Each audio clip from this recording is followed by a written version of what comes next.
كلا أي لا تفعلوا مثل ذلك وعرفه بأن الهداية لا تحتاج لجهود ولا محاولات كثيرة وأن هذا التأديب الذي أوحى إليه به كان لإجلال الفقراء وعدم الالتفات إلى أهل الدنيا وهذا القرآن مجرد تذكرة لتنبيه الغافلين فمن رغب فيها اتعظ بها وحفظها وعمل بموجبها وهي مودعة في صحف شريفة القدر. Perhatikan baik-baik. Ini yang mau saya sampaikan dan saya tegaskan. Kalla ay la taf'alu mithla dzalik. Yang dimaksud dengan kalla di ayat ini, jangan sekali-kali mengerjakan perilaku demikian. Merendahkan orang yang terlihat kecil secara umum ya.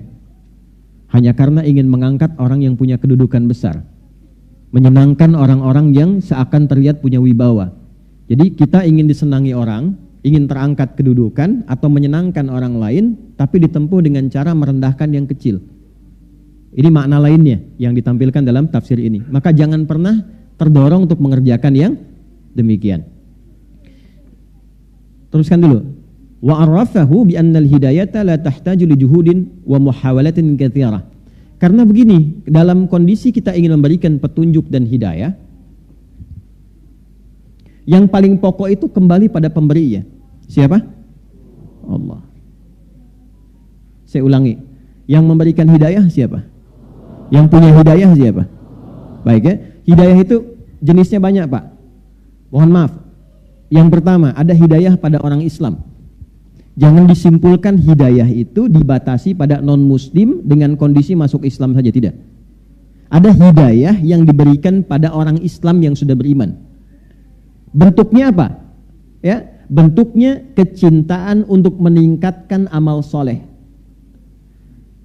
Jadi ketika Allah memberikan hidayah pada orang beriman, nanti naik statusnya menjadi takwa. Jadi orang takwa. Urutannya begini. Islam, orangnya disebut muslim. Setelah dia menyatakan berislam, dia punya iman kan? Orangnya disebut mukmin. Nah, iman ini semakin ditingkatkan, semakin kuat, semakin kuat, semakin kuat, semakin meningkat, nanti naik status dari mukmin menjadi muttaqin.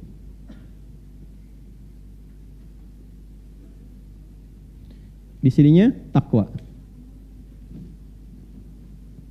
Yang mengupgrade iman supaya naik statusnya, iman ini bertransformasi menjadi sifat takwa, orangnya berubah menjadi muttaqin, itu yang men-trigger ini, yang menguatkan supaya iman itu terus naik, pindah level, itu disebut dengan amal soleh namanya.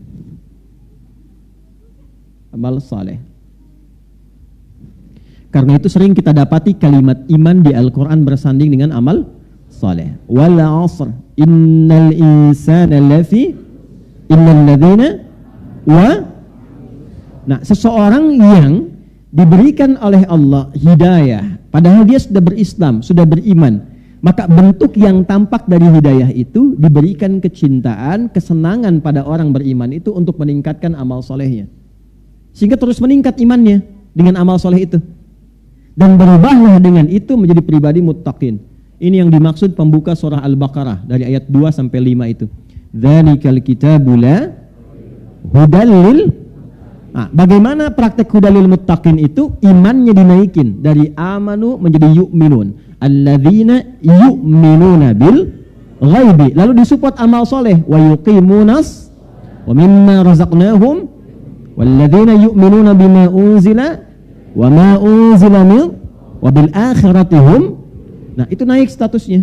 Naik. Itu bentuk hidayah yang pertama. Jelas? Nah, nanti levelnya naik lagi dari takwa kepada ihsan. Orangnya disebut muhsinin. Ini yang tertinggi. Ini level yang tertinggi. Level ini sudah menjadikan semua kegiatannya sebagai ibadah. Bicaranya ibadah, menatapnya ibadah, mendengarnya ibadah, makannya ibadah. Dan dahsyatnya, dalam ibadahnya dia selalu merasa diawasi oleh Allah. Jadi karena perasaan ini, dia tidak tergerak untuk berbuat maksiat. Itu level ihsan, orangnya muhsin. Ya, misal dia mau minum ini ya, enggak sekedar minum, bagaimana caranya minum ini menjadi ibadah. Dari cara ngambilnya pun dia pastikan. Bagaimana Nabi contohkan? Khudh biyaminika ma yalik, ambil dengan tanganmu yang paling dekat denganmu. Ya, kemudian samillah, kul bismillahirrahmanirrahim, dia sebut nama Allah. Dan saat akan minum pun dia merasa dilihat oleh Allah, diawasi oleh Allah, sehingga memastikan cara minum, apa yang diminum semua benar sesuai dengan kehendak Allah. Itulah ihsan. Itu ada di hadis riwayat Muslim nomor hadis yang ke-8. An ta'budallaha ka'annaka tarahu fa illam takun tarahu fa innahu yarak. Engkau menjadikan aktivitasmu sebagai ibadah dan merasa diawasi oleh Allah saat menunaikannya, sekalipun engkau tak mampu melihatnya. Jelas? Kalau sudah seperti itu, paripurna sebagai seorang manusia dan sebagai seorang hamba Allah. Jadi kalau bicara, dia ukur Allah senang gak dengan bicaranya. Kalau berjalan, dia lihat dulu tempat mana yang dituju, Allah senang gak dengan tempat itu. Itulah ihsan. Nanti ada latihan di Al-Quran cara membentuk pribadi ihsan. Latihannya ada di Quran surah ke-51 ayat 15 sampai dengan ayat 23. Ya, dari bangun malam, dari tahajud, dari istighfar, dari gemar berbagi, dari latihan kemudian untuk mendekatkan diri kepada Allah. Itu kalau Anda bisa kerjakan, Bapak Ibu sekalian, terus konsisten berusaha mengerjakan itu sampai meninggal, itu disifati oleh Al-Quran sebagai seorang calon penghuni taman surga yang sedang beraktivitas di bumi. Gitu. Jelas ya? Itu minimal luas surganya seluas langit dan bumi. Itu ada di Quran surah ketiga ayat 133 sampai 134.